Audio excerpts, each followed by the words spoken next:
सुप्रभात। मैं सुनीता झा, आपकी हिंदी शिक्षिका, एक बार फिर से हाजिर हूँ। बच्चों, अभी तक मैंने आपको जो भी पाठ समझाए, मुझे उम्मीद है कि आप लोग को उसमें कोई परेशानी नहीं हुई होगी। और इसी उम्मीद के साथ हम लोग एक बार फिर से एक नए पाठ के साथ आज शुरुआत करेंगे। और आज का पाठ है क्रिया। क्रिया के बगैर कोई भी वाक्य पूरा नहीं होता।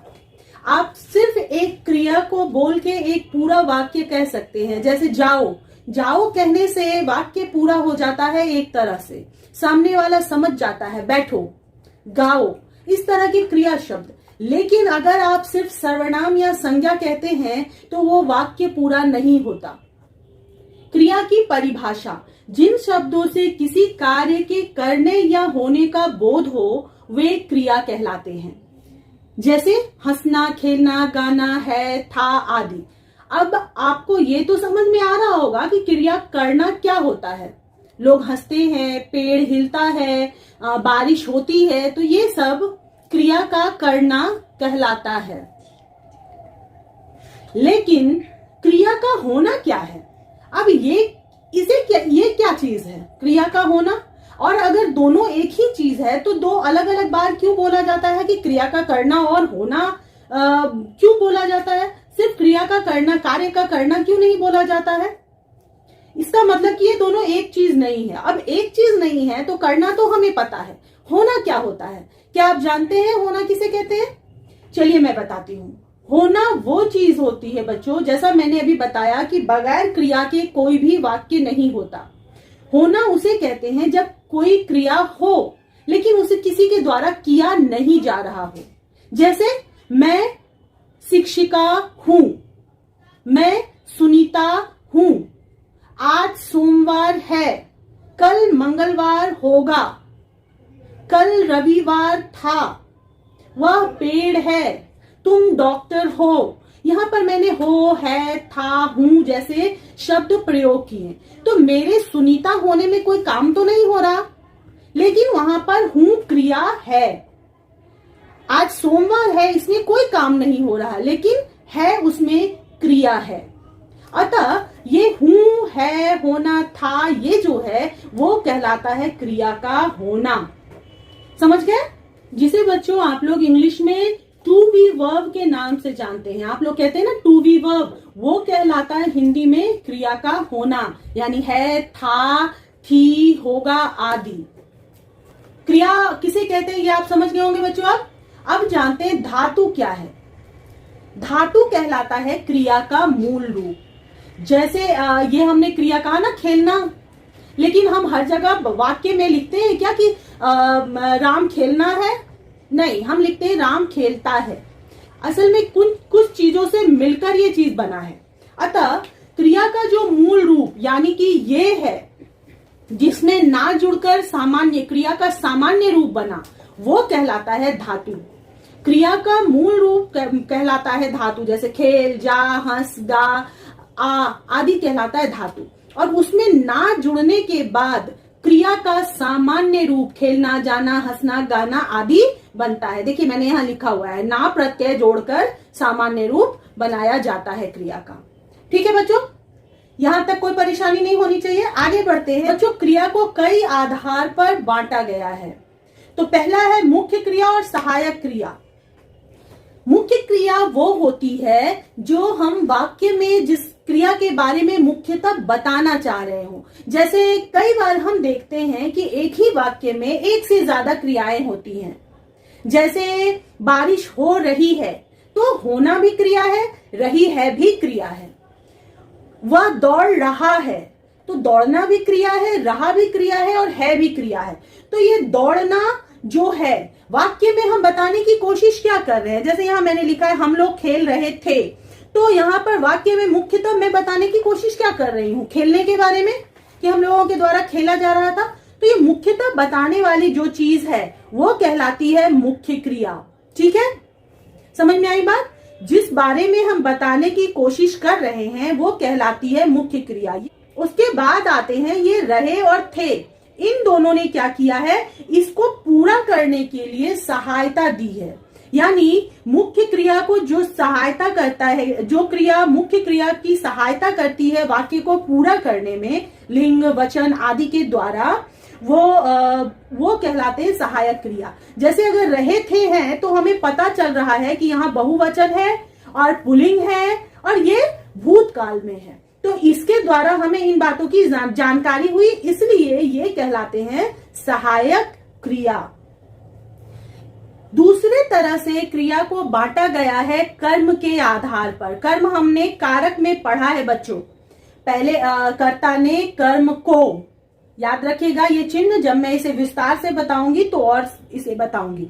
तो कर्म के आधार पर क्रिया को दो भागों में बांटा गया है, सकर्मक और अकर्मक, और सकर्मक क्रिया को भी दो भागों में बांटा गया है, एक कर्मक और द्विकर्मक। चलिए इनको विस्तार से जानते हैं। सकर्मक क्रिया, नाम से ही पता चल रहा है, यानी कि कर्म के साथ, जैसे हम बोलते हैं सहित यानी साथ में होना, रहित यानी साथ न होना, उसी तरह जब स लिखा हुआ है इसका मतलब कर्म के साथ। अब कर्म क्या है बच्चों?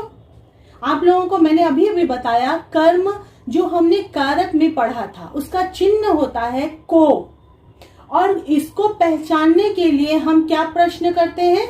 कर्म पहचानने के लिए हम प्रश्न करते हैं क्या या किसे, व्हाट या whom। उससे जो उत्तर प्राप्त होता है वही कहलाता है कर्म।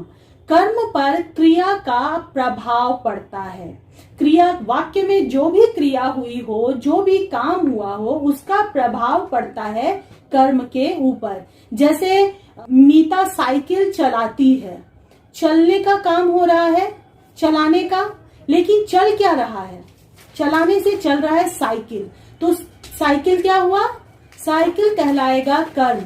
जैसे राम ने रावण को मारा, क्रिया क्या हुई? यहाँ पे मारने की क्रिया हुई, और मारने का असर किस पे पड़ा? मरा कौन? रावण। तो रावण क्या कहलाया? कर्म।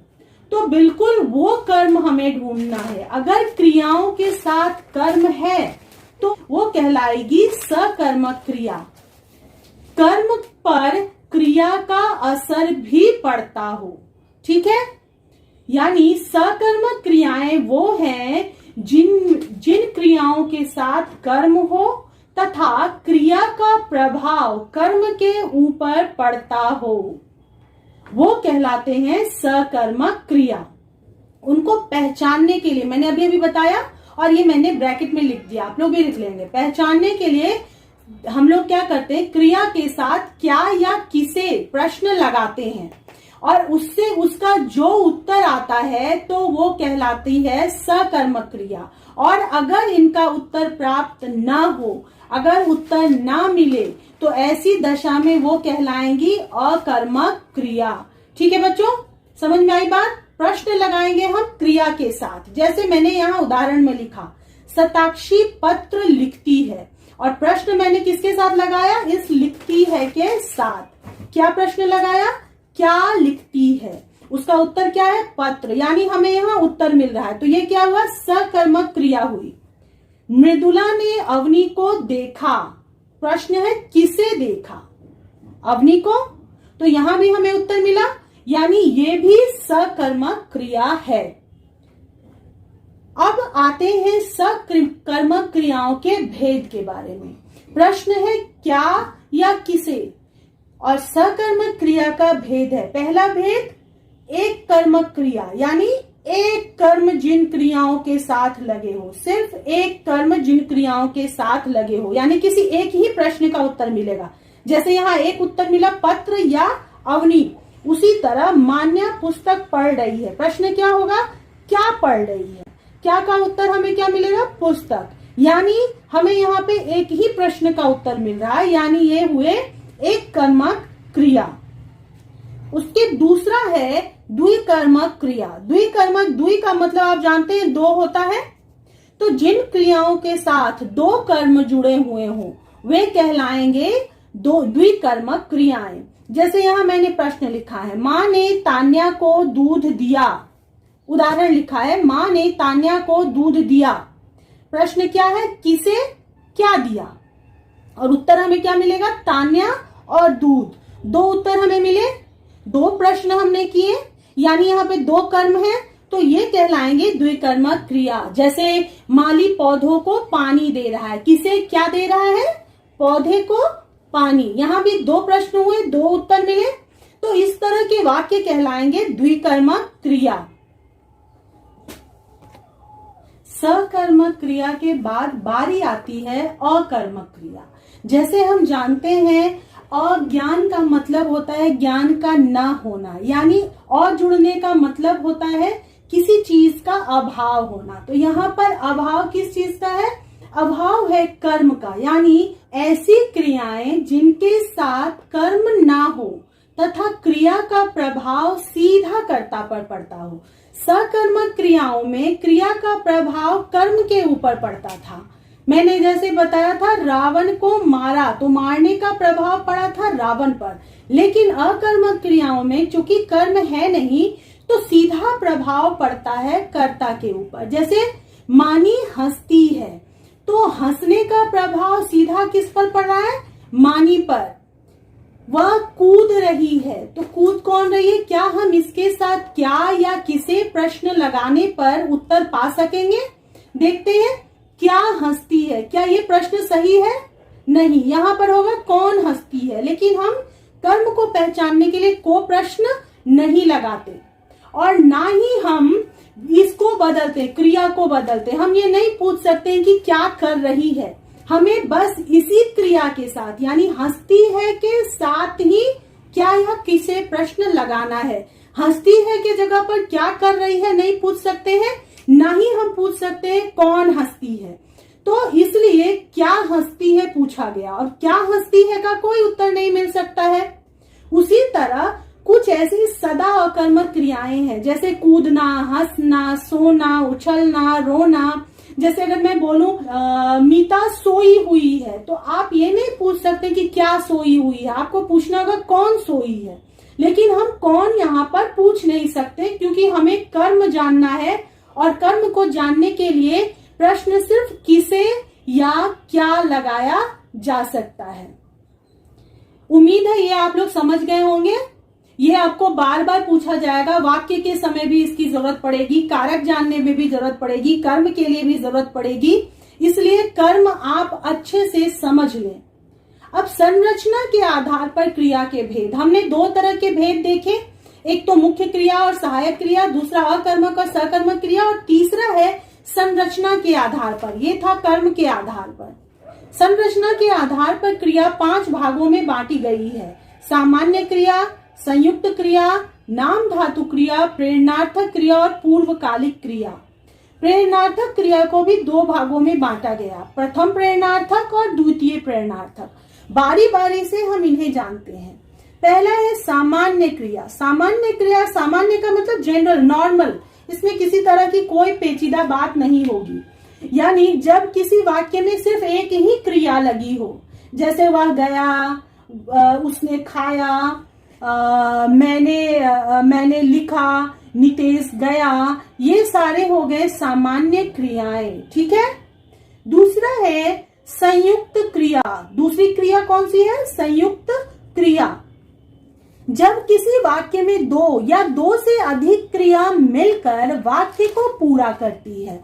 जैसे मोहन गिर पड़ा, एक तो मुख्य क्रिया है ही गिर और दूसरा क्या है? पड़ा, यानी गिर पड़ा, 2 क्रियाएं हैं यहाँ पे।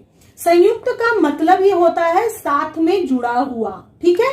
हम लोग फिल्म देख रहे थे, यहाँ पर मुख्य क्रिया है देखना और बाकी जो है ये दोनों क्रियाएं इसने वाक्य को पूरा करने में सहायता दी। तो हम लोग फिल्म देख रहे थे हो गए संयुक्त क्रिया। ठीक है बच्चों। अगला है नाम धातु क्रिया।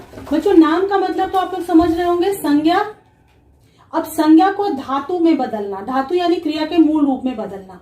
तो यहाँ सिर्फ संज्ञा नहीं, संज्ञा, सर्वनाम, विशेषण और कुछ ध्वनि सूचक शब्द, मतलब ऐसे शब्द जिनका कोई ऐसे अर्थ नहीं होता कि सिर्फ आवाजें, जैसे खटखट, चर या टन टन, ये सब आवाजें। ये अंत में ना प्रत्यय जुड़कर जो शब्द बनते हैं, जो क्रिया बनती है, वो कहलाती है नाम धातु क्रिया। जैसे यहाँ देखिए संज्ञा है फिल्म, रंग, बात आदि संज्ञा शब्द है। फिल्म से बन गया फिल्माना, जैसे फिल्माया गया, तो फिल्माना फिल्म से बना हुआ शब्द है, फिल्म संज्ञा था लेकिन फिल्माया गया एक क्रिया है। उसी तरह रंग संज्ञा शब्द है लेकिन रंगा गया, दरवाजों को रंगा गया, तो ये शब्द संज्ञा से बन गया क्रिया। अब यहाँ पे रंगा हो गया क्रिया। बात, बतिया रहे हैं, तो यानी बतियाना हो गया क्रिया। उसी तरह और भी कई शब्द हैं, जैसे जूता, जुतियाना, बहुत सारे ऐसे शब्द हैं। उसी तरह है सर्वनाम, अपना से बना शब्द अपनाना, उन्होंने गरीब को अपना लिया। विशेषण साठ, सठियाना, गरम, गरमाना। विशेष शब्द जो मैंने बताए, कई ऐसे शब्द होते हैं जैसे घोड़े की आवाज, हिन हिन करना, टर्टर करना, खटखट, किटकिट, जो भी शब्द हैं उनमें ना प्रत्यय जोड़कर एक क्रिया बनाया जाता है। वह टरटरा रहा है, खटखटा रहा है, तो ये संज्ञा, सर्वनाम, विशेषण आदि से बनाए गए क्रिया शब्द नाम धातु क्रिया कहलाते हैं। उसके बाद है चौथा यानी प्रेरणार्थक क्रिया। प्रेरणा का मतलब होता है इंस्पायर करना, किसी को किसी काम के लिए इंस्पायर करना। तो यहाँ पर जब क्रिया को कर्ता खुद नहीं करता है बल्कि किसी और अन्य को, किसी दूसरे को क्रिया करने के लिए प्रेरित करता है, कि करने के लिए कहता है। जैसे शिक्षिका पढ़ाती है, खुद ना पढ़कर वो क्या करती है, किसी और को पढ़ा रही है, तो ये क्या हो गया, ये कहलाया प्रेरणार्थक क्रिया, किसी और को पढ़ने के लिए प्रेरित करना। वह बच्चे को सुलाती है, तो खुद ना सोकर किसी और को सुला रही है, बच्चे को प्रेरित कर रही है सोने के लिए। चिड़िया को उड़ा रहा है, खुद ना उड़कर क्या कर रहा है, चिड़िया को उड़ाया जा रहा है, तो ये खुद करता क्रिया काम ना करके किसी और के द्वारा करवा रहा है। प्रेरणार्थक क्रिया को दो भागों में बांटा गया है। प्रथम प्रेरणार्थक जब कर्ता स्वयं किसी को प्रेरित करता हो, जैसे पढ़ाना, खिलाना, सुलाना आदि। यानी माँ बच्चे को सुला रही है तो खुद ही बच्चे को सुला रही है, किसी और से वो नहीं कह रही है सुलाने के लिए।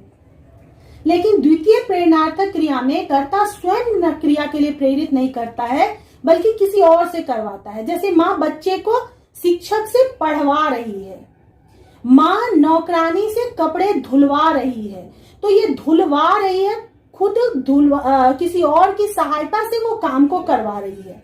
ठीक है, तो वो कहलाता है द्वितीय प्रेरणार्थक क्रिया। जब मैंने यहाँ पे कुछ शब्द लिखे हैं और कुछ और शब्द दे रही हूं ताकि आप लोग याद कर सके। जैसे सोना क्रिया है, उससे प्रथम प्रेरणार्थक बना सुलाना और द्वितीय प्रेरणार्थक सुलवाना, देखना, दिखाना, दिखवाना, खाना, खिलाना, खिलवाना। ठीक है बच्चों, संरचना के आधार पर क्रिया का आखिरी भेद है पूर्वकालिक क्रिया। मुख्य क्रिया से पहले होने वाली घटनाएं पूर्वकालिक क्रियाएं कहलाती हैं। यानी कि जैसे हम कभी कभी बोलते हैं ना कि मैं खाकर सो जाऊंगा, तो सोना हमारा मुख्य क्रिया है, मैं यहाँ सोने के बारे में बता रहा हूं, लेकिन उससे पहले मैंने कौन सी क्रिया की है, खाने की। तो बिल्कुल उसी तरह वह पढ़कर सो गया, उसने भागकर ट्रेन पकड़ी, सचिन ने दौड़कर बस पकड़ी, तो बस पकड़ना जो है ये क्रिया होने से पहले कौन सी क्रिया की गई, दौड़ने की क्रिया। उसी तरह तानी पढ़कर खेलने गई, खेलने की क्रिया कब हुई, जब उसने पढ़ लिया। तो ये मुख्य क्रिया से पहले घटित होने वाली क्रियाएं ही कहलाती है पूर्वकालिक क्रिया। बच्चों, हर क्रिया के लिए एक काल होता है, यानी कि कोई भी कार्य किसी न किसी समय में घटित हुआ होगा, इतना तो तय है। यानी कि चाहे वो बीत चुका होगा या होने वाला होगा या अभी हो रहा होगा, कोई भी कार्य किसी समय में ही हुआ होगा, तो उस समय को बताने वाले शब्द कहलाते हैं काल। क्रिया के जिस रूप से कार्य के होने का समय पता चलता हो उसे क्या कहते हैं, काल। काल को तीन भागों में बांटा गया है, भूतकाल, वर्तमान काल और भविष्यत काल। भूतकाल जो समय बीत गया है, यानी क्रिया जो पहले हो चुकी हो, घट चुकी हो, वो बताने वाले शब्द कहलाते हैं भूतकाल। जैसे वह पढ़ रहा था, पढ़ चुका है वो, इसलिए वो भूतकाल कहलाया। वर्तमान काल, जिस शब्द से क्रिया के अभी होने का या जारी होने का पता चले वो शब्द कहलाते हैं वर्तमान काल। जैसे वह पढ़ रहा है, तो वो अभी पढ़ रहा है, अभी जारी है। अगला है भविष्यत काल। भविष्यत काल यानी कि जो अभी हुआ नहीं है, हो नहीं रहा है, बल्कि होगा, वो कहलाते हैं भविष्यत काल। जैसे वह पढ़ेगा। बच्चों, इनके भी और भेद हैं, इसको भी मैं विस्तार से बताऊंगी, लेकिन चूंकि अभी ये वीडियो बहुत लंबा हो गया है तो मैं आपको एक दूसरे वीडियो में ये विस्तार से समझाऊंगी। तो इसका आप लोग पूर्ण अभ्यास कीजिएगा। फिर हम लोग मिलते हैं अगले किसी पाठ के साथ। अभी के लिए बाय बाय, अपना ख्याल रखिएगा।